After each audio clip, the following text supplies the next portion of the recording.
संगम नगरी प्रयागराज में महाकुंभ का शुभारंभ हो गया है। ये हिंदू धर्म का सबसे बड़ा धार्मिक और आध्यात्मिक पर्व है। महाकुंभ का आयोजन हर 12 साल बाद किया जाता है। इस पर्व में देश विदेश से लाखों करोड़ों की संख्या में श्रद्धालु शामिल होने आते हैं। इसके साथ ही प्रयागराज के महाकुंभ में साधु और संतों का भी जमावड़ा लगता है। इस मेले में साधु संत का स्वागत भव्य तरीके से किया जाता है। इस दौरान संगम में स्नान दान करने का भी विशेष महत्व होता है। धार्मिक मान्यताओं के अनुसार संगम में डुबकी लगाने से विशेष फलों की प्राप्ति होती है और सभी मनोकामनाएं पूरी होती है। इसके अलावा ये भी मान्यता है कि महाकुंभ में स्नान से आत्मा की शुद्धि हो जाती है।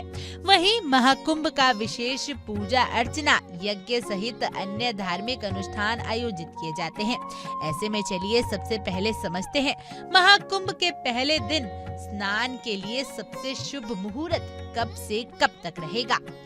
पौष पूर्णिमा यानी 13 जनवरी 2025 से महाकुंभ का आगाज हो चुका है। धार्मिक मान्यताओं के अनुसार महाकुंभ पर शुभ मुहूर्त में स्नान दान करने से आपको महापुण्य की प्राप्ति हो सकती है। इस दिन आप अभिजीत मुहूर्त में भी स्नान कर सकते हैं। वैदिक पंचांग के अनुसार इस दिन स्नान के लिए 13 जनवरी को सुबह 5:27 से लेकर सुबह 6:21 तक का समय सबसे शुभ माना गया है। ज्योतिष की माने तो पूर्णिमा तिथि पर आप दान किसी भी समय कर सकते हैं। इस दिन अभिजीत मुहूर्त दोपहर 12:09 से 12:51 तक रहेगा। ब्रह्म मुहूर्त सुबह 5:27 से लेकर 6:21 तक रहेगा। विजय मुहूर्त दोपहर 2:15 से लेकर 2:97 तक रहेगा। वहीं गोदली मुहूर्त शाम 5:42 से लेकर 6:09 तक रहेगा। चलिए अब समझते हैं महाकुंभ में स्नान के क्या नियम होते हैं।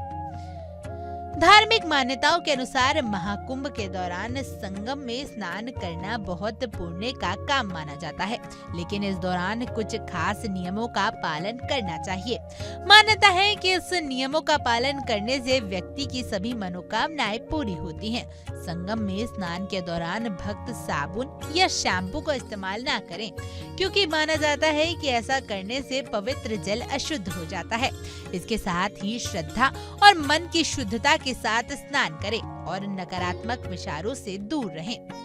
इसके साथ ही स्नान करने से पहले हाथ जोड़कर सूर्य देव को प्रणाम करें और डुबकी लगाने के दौरान भी भगवान का ध्यान करें।